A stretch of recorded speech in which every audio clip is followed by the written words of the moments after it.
आज का अपना टॉपिक है प्रॉपर्टीज ऑफ क्लोरीन। क्लोरीन सबसे पहले जान लेते हैं। क्लोरीन एक येलोइश ग्रीनिश कलर की गैस होती है। जनरली इसका कलर क्या होता है? ग्रीनिश येलो कलर होता है।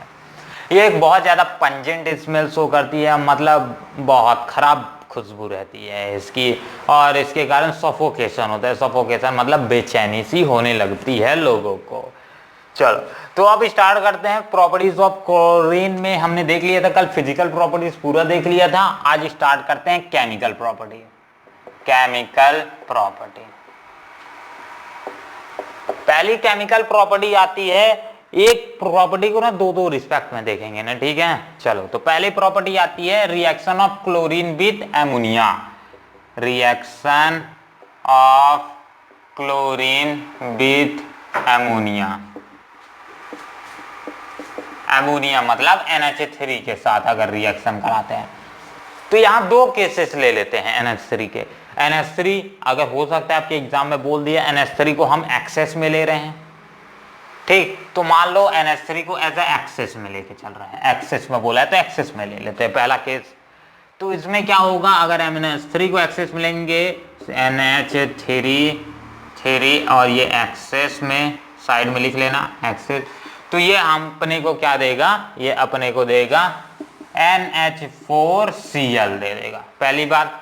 और उसके साथ साथ N2 गैस अपने को मिल जाएगा, क्योंकि NH3 एज एक्सेस में है तो यहाँ N2 प्रोड्यूसन होने के चांसेस बहुत हद तक बढ़ जाएंगे। नेक्स्ट रिएक्शन लिख लो, सेकंड रिएक्शन। ये फर्स्ट रिएक्शन हो जाएगा। सेकंड रिएक्शन, अगर NH3 को हम क्या लेते हैं? लेस में लेते हैं, मतलब एक नॉर्मल कंडीशन में लेते हैं, उसकी जगह हम क्लोरीन को एक्सेस में ले लेते हैं। इस बार लिख दो क्लोरीन एक्सेस, इस बार क्लोरीन को एक्सेस में ले रहे हैं तो simple chlorine in excess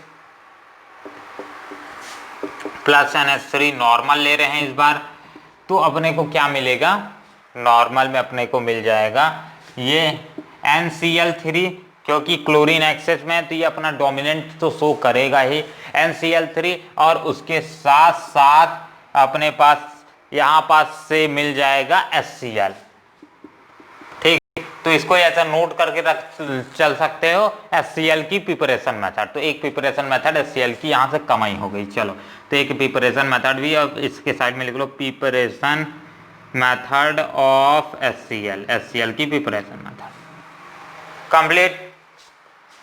next, अगर हम इसकी रिएक्शन एक एल्काइल के साथ करा देते हैं, मतलब एल्काइल के साथ करा देते हैं तो क्या होगा?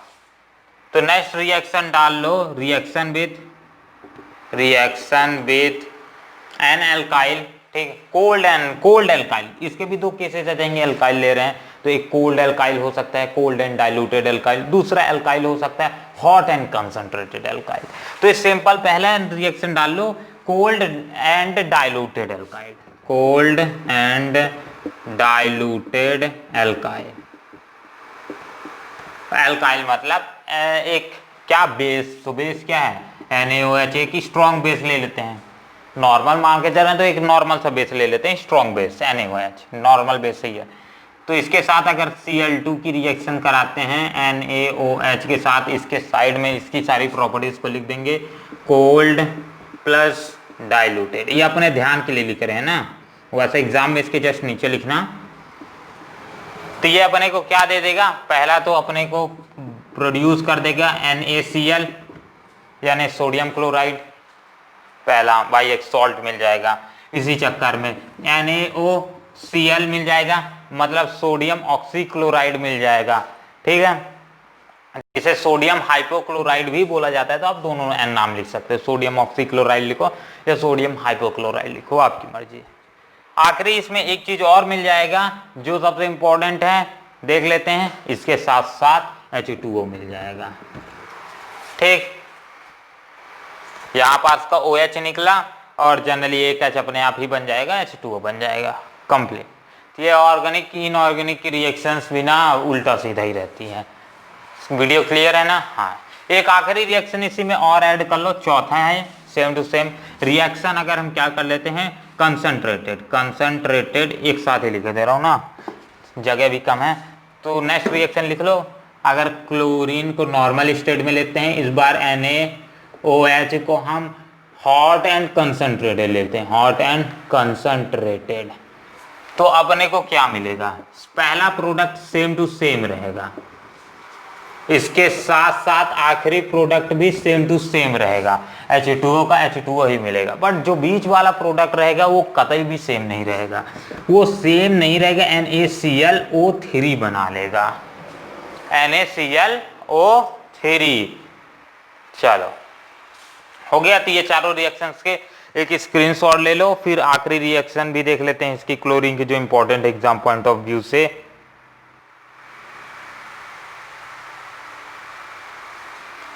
हो गया आखिरी रिएक्शन, कैल्शियम हाइड्रोक्साइड से देख लेते हैं, ठीक है ना। कैल्शियम हाइड्रोक्साइड का होल ट्वाइस, जिसे सेक्ड लाइम भी बोला जाता है। तो एक सेक्ड लाइम वाला भी देख लेते हैं, क्योंकि ये कई बार एग्जाम में पूछा है, तो इसको भी इंपॉर्टेंट है। तो नेक्स्ट डालो, reaction with a slaked lime, SACKD slaked LIME lime, CaOH whole twice, इसका फॉर्मूला यही होता है। तो कौन सा रिएक्शन आ जाएगा? ये पांचवा reaction, chlorine react Cl2 plus CaOH का whole twice gives us CaO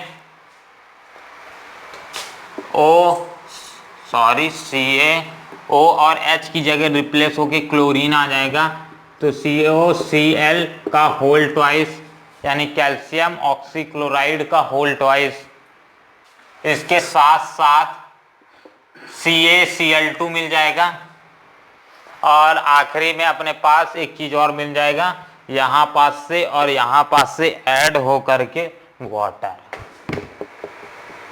complete. आज की रिएक्शंस भाई काफी फाड़ू हैं। तो ये हो गई पूरी की पूरी केमिकल प्रॉपर्टीज जो हमने को देखना था, एग्जाम पॉइंट ऑफ व्यू से इंपॉर्टेंट भी है क्लोरीन के लिए। तो स्टार्ट करते हैं अपना नेक्स्ट, इसी से रिलेटेड एक दो क्वेश्चन देख लेते हैं। और नेक्स्ट एक क्वेश्चन है जो एग्जाम पॉइंट ऑफ व्यू से इंपॉर्टेंट है। Chlorine water on standing loses its yellow colour, और chlorine water act as a strong bleaching agent. अगर क्लोरीन को हम, क्लोरीन वाटर को जनरली बोल रहे हैं, मतलब एक्वस क्लोरीन समझ सकते हो, क्लोरीन वाटर को अगर हम लंबे समय तक के लिए छोड़ देते हैं तो उसका कलर क्या हो जाता है? खुद ना खुद वो कलरलेस हो जाता है। ठीक, पहला क्वेश्चन तो ये बोल रहा है। और दूसरा क्वेश्चन इसी में एक चीज और ऐड किया है, chlorine water act as a strong bleaching agent. Chlorine water एक स्ट्रॉन्ग ब्लीचिंग एजेंट की तरह क्यों इस्तेमाल किया जाता है? ठीक है, क्यों एक स्ट्रॉन्ग ब्लीचिंग एजेंट है? जनरली हमें मालूम है इसका ऑक्सीडेशन स्टेट बहुत ज्यादा होता है, मतलब ऑक्सीडाइजिंग एजेंट की तरह ये वर्क करता है। अब ये किस तरह से होता है पूरा प्रोसेस, उसको समझो। हमारे पास शुरू में ही क्या दिया गया है? शुरू में ही हमारे पास दिया गया है एक्वस क्लोरीन बोला है, मतलब हमारे पास क्या बोला है कि हमारे पास एक वाटर्ड क्लोरीन है, मतलब क्या प्रेजेंट है? एक Cl2 और इसके बाद H2O, एक एक्वस क्लोरीन बोला है, तो यही हो जाएगा। ठीक है, एक वेटेड क्लोरीन है, गैसियस फॉर्म में नहीं बात कर रहा है।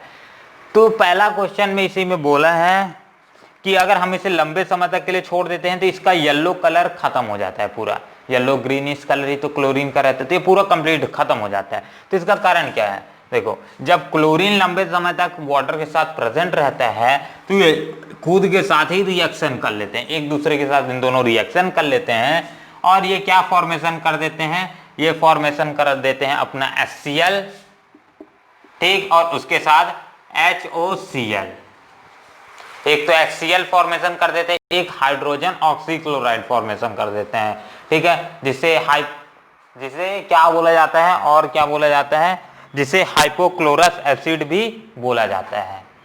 हो गया, लिख लिए, HOCl को हाइपोक्लोरस एसिड भी बोला जाता है। अब नेक्स्ट स्टेप में यही जो हाइपोक्लोरस एसिड है, कुछ समय के बाद ये एक रिएक्टिव होता है, तो ये खुद ही क्या रिएक्ट कर जाता है, मतलब डिसोसिएट हो जाता है, और किस में ब्रेक डाउन हो जाता है? HCl में, और एक नेसेंट ऑक्सीजन दे देता है अपने पास।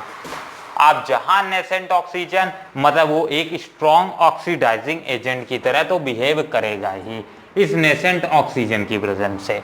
तो ये पहला कारण, दोनों कारण एक साथ समझ लेंगे। पहला कारण ये स्ट्रॉन्ग ब्लीचिंग एजेंट की तरह क्यों वर्क करता है, तो इसका कारण आ जाएगा due to present of nascent oxygen. Nascent oxygen की प्रेजेंस के कारण ये कि स्ट्रॉन्ग ब्लीचिंग एजेंट की तरह काम करता है, और दूसरा बोल सकते हैं इसका ऑक्सीडाइजिंग एजेंट भी की तरह भी काम करता है।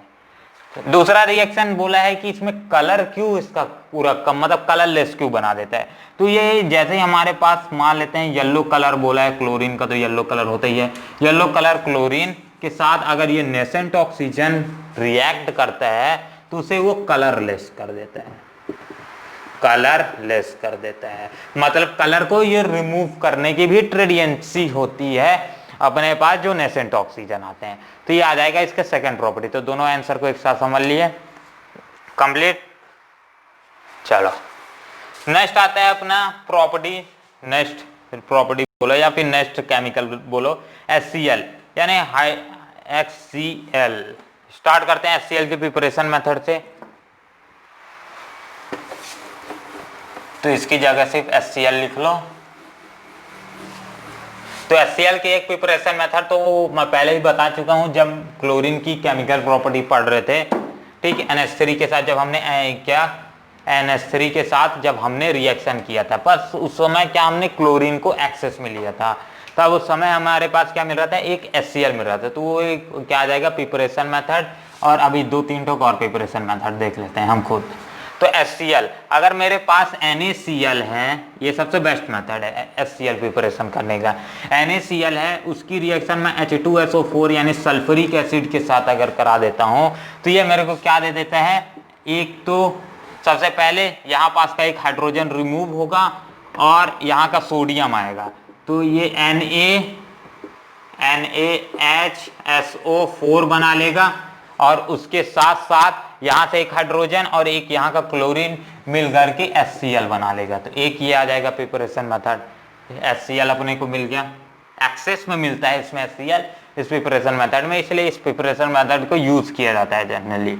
नेक्स्ट लिख लो, अगर मैं इसी वाले प्रोडक्ट का एक बार और रिएक्शन करा दूं, मतलब NaHSO4 का रिएक्शन NaCl के साथ करा दूं, ठीक है, NaCl के साथ करा दूं, तो ये फिर से मेरे को क्या दे देगा, HCl दे देगा, ठीक। फिर से मेरे पास HCl आ जाएगा और ये Na2SO4 बना लेगा, कंप्लीट। तो ये आ जाएगा 2 ठोक प्रिपरेशन मेथड HCl के, और एक तो पहले से ही देख चुके हैं। और जनरल प्रिपरेशन मेथड अगर हम क्या करते हैं, थर्ड प्रिपरेशन मेथड भी लिख लो, H2+Cl2 गिव्स मी HCl। ये भी नॉर्मल है, तो ये जनरली उतना ज़्यादा यूज़ नहीं कर सकते क्योंकि इसकी जो इसमें से HCl मिलता है वो बहुत कम लोबल का रहता है, मतलब उसका रेट बहुत कम रहता है। तो जनरली ये वाला प्रोसेस का इस्तेमाल किया जाता है प्रिपरेशन के, क्योंकि इसमें से एक अपने पास कंसंट्रेटेड HCl मिलता है। तो इसका स्क्रीनशॉट ले लो, फिर कंप्लीट आगे।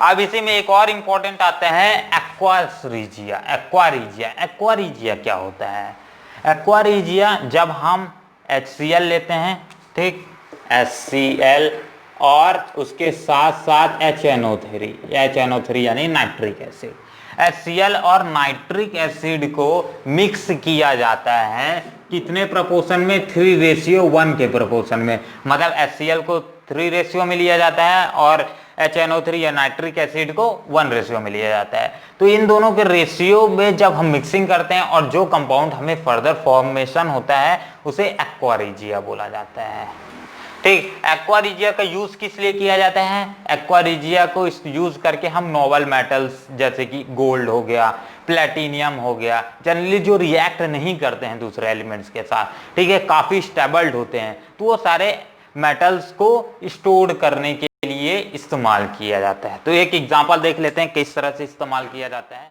स्टार्ट करते हैं। तो हम एक्वारीजिया को प्रिपेयर करने के लिए क्या लेते हैं, एक तो HCl लेते हैं, दूसरा नाइट्रिक एसिड लेते हैं। रेशियो कितना, 3:1 लिया जाता है। इसको यूज किस लिए किया जाता है, इसका यूज करके हम किसी भी मेटल्स को, नॉज मेटल्स को, जैसे कि गोल्ड हो गया, प्लेटिनियम हो गया, तो उसको स्टोर करने के लिए इस्तेमाल किया जाता है। जनरली ये मेटल्स रिएक्ट नहीं करते हैं और इन्हें स्टोर करने के लिए एक अच्छा खासा इन्वायरमेंट चाहिए रहता है, तो इसलिए हम एक्वा रिजिया को प्रिपेयर करते हैं। तो एक्वा रिजिया इसी तरह से काम करता है। जनरली इसका यूज गोल्ड ज्वेलरीज वाले शॉपकीपर्स वाले ज़्यादा इस्तेमाल करते हैं, ज्वेलर्स जिन्हें बोले जाते हैं, उन लोग ज़्यादा इस्तेमाल करते हैं। ठीक, सोने वोने को साफ करने के लिए, जैसे गोल्ड को साफ करना है, किसी कोई अपना गोल्ड साफ कराना चाहता है तो एक्वा रिजिया में ही उन लोग साफ करते हैं गोल्ड को, जिससे उन लोग को थोड़ा बहुत फायदा हो जाता है, वो बाय मिस्टेक फायदा होता है। चलो, तो उसकी बात हमें नहीं करना है, अपने को अपने टॉपिक पे आना है। तो जैसे कि मैं एक एग्जांपल ले लेता हूँ गोल्ड के लिए, AU, उसकी रिएक्शन मैं किसके साथ, H+ के साथ, मतलब इन दोनों के लिए हूँ, HCl और HNO3 लिया हूँ, तो उसी को लूंगा H+, तो टोटल कितने H+ आएंगे, टोटल 4H+ आ जाएंगे। चलो, इसके साथ NO3- और इसके बाद क्लोरीन माइनस, तो ये क्या दे देगा मुझे फाइनली, ये रिएक्शन कुछ इस तरह से मेरे को प्रोडक्ट्स फॉर्मेशन करेगा।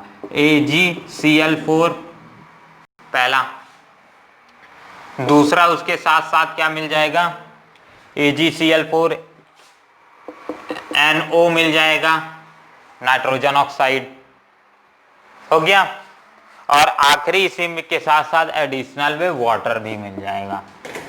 तो बस बैलेंस कर लेना इक्वेशन को विथ रिस्पेक्टिव एलिमेंट, स्क्रीनशॉट ले लो फटाक से, और एक्वास रिजिया कंप्लीट।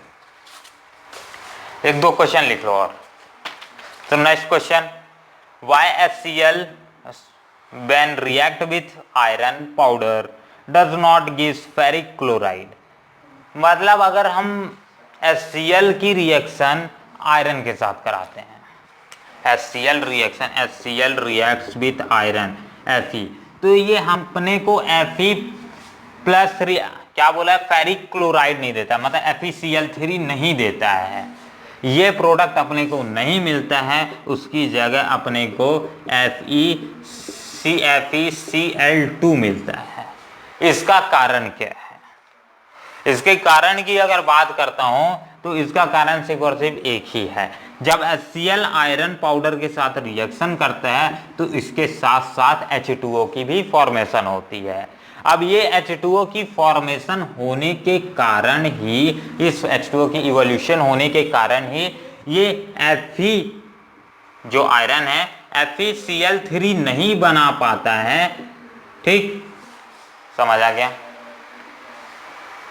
मतलब अगर हाइड्रोजन यहाँ पास मैं HCl के साथ आयरन की रिएक्शन करता हूँ तो फाइनल मेरे को रिएक्शन ये मिलती है, ये वाला फाइनल, उसके में हाइड्रोजन H2 रिएक्ट करने के बाद हमारा product as a by product मिलता है। अब इस बाय प्रोडक्ट के कारण ही अपना FeCl3 नहीं बनता है, FeCl2 ही तक बनता है। अब समझ आए, चलो याद आ जाएगा एक क्वेश्चन, ये भी इंपॉर्टेंट है। Next, oxy acids of chlorine, तो स्टार्ट करते हैं ऑक्सी एसिड्स ऑफ क्लोरीन। तो नेक्स्ट टॉपिक डाल लो ऑक्सी एसिड्स ऑफ क्लोरीन। तो आज फाइनली 17 को कंप्लीट कर ही देंगे, चाहे जो हो जाए।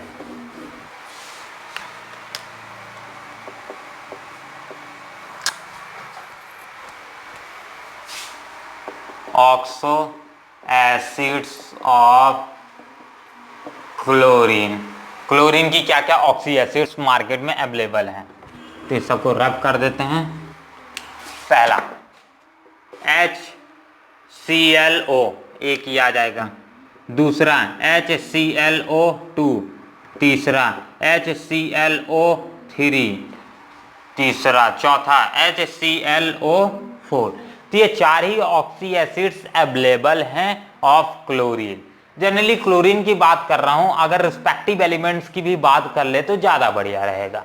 अगर फ्लोरीन की बात करता हूं, पहला और दूसरा एलिमेंट को हमको ज्यादा प्रायोरिटी देना है पूरे ग्रुप के हिसाब से, अपने सिलेबस में यही है। तो हमारा जो ऑक्सी एसिड्स फ्लोरीन की सिर्फ एक ही ऑक्सी एसिड्स पॉसिबल है, वो क्या है,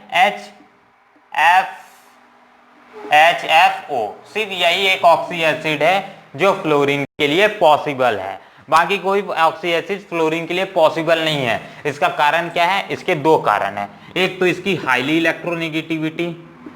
इलेक्ट्रोनेगेटिविटी के कारण, दूसरा फ्लोरीन के स्मॉल साइज के कारण,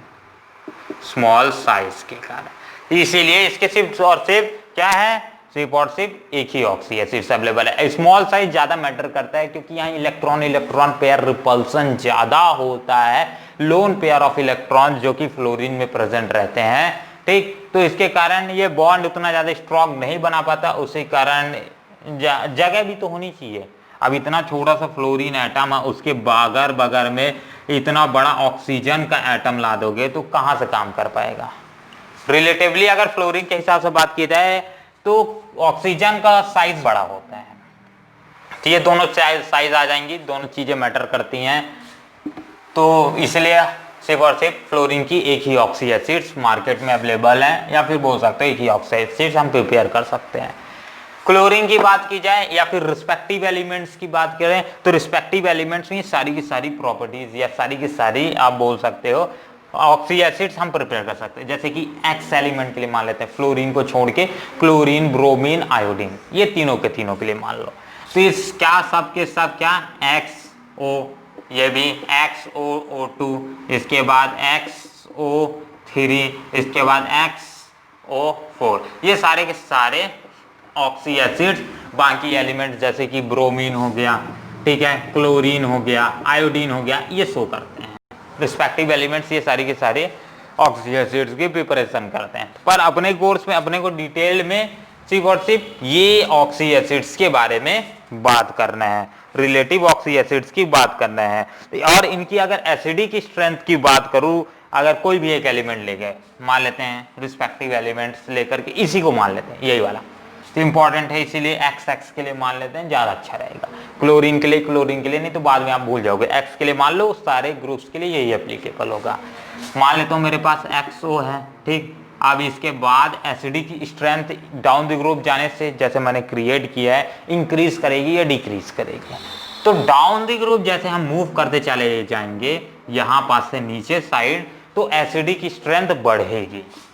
क्या करेगी, एसिडिक स्ट्रेंथ बढ़ेगी, इंक्रीज करेगी, INC इंक्रीज करेगी, ठीक। इसका कारण क्या है, इसका कारण एक है क्योंकि ये इजिली क्या कर देंगे, H+ आयंस को रिलीज कर देंगे। H+ आयंस को अगर इजिली रिलीज कर देंगे तो एक बेटर एसिड होते हैं। तो ये सबसे ज्यादा ये आ जाएगा, फिर ये, फिर ये, फिर ये, ऊपर जाते जाएंगे तो डिक्रीज करते जाएगा। हो गया, चलो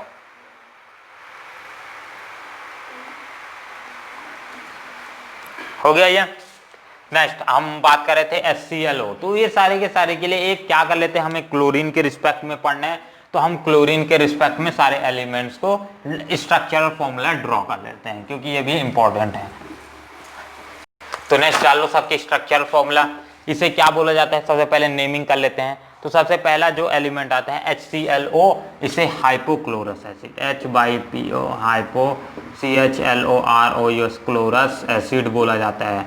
नेक्स्ट आ जाता है इसे क्लोरस, CHLOROUS क्लोरस एसिड बोला जाता है।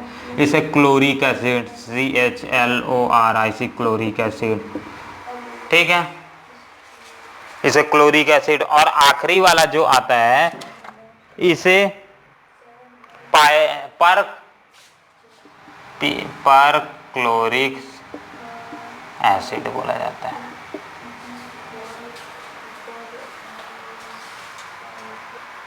हो गया, चलो पर क्लोरिक एसिड। नेक्स्ट ये सारे के स्ट्रक्चर ड्रॉ कर लेते हैं। उससे पहले एक पॉइंट और ऐड कर लेना, अगर इनके हिसाब से रिस्पेक्टिव एलिमेंट्स के हिसाब से अगर मैं बात करता हूं, डाउन द ग्रुप जाने से ऑक्सीडाइजिंग एजेंट या फिर ऑक्सीडाइजिंग पावर इंक्रीज करेगी या डिक्रीज करेगी। तो डाउन द ग्रुप जाने से ये डिक्रीज करती है। समझ आए, स्क्रीनशॉट ले लो, ठीक। तो ऑक्सीडाइजिंग पावर क्या होगा डाउन द ग्रुप जाने से, oxidising power down the group जाने से डिक्रीज करता है। अब स्ट्रक्चर आखिरी पॉइंट बचा है अपना, स्ट्रक्चर देख लेते हैं फिर कंप्लीट। सबसे पहले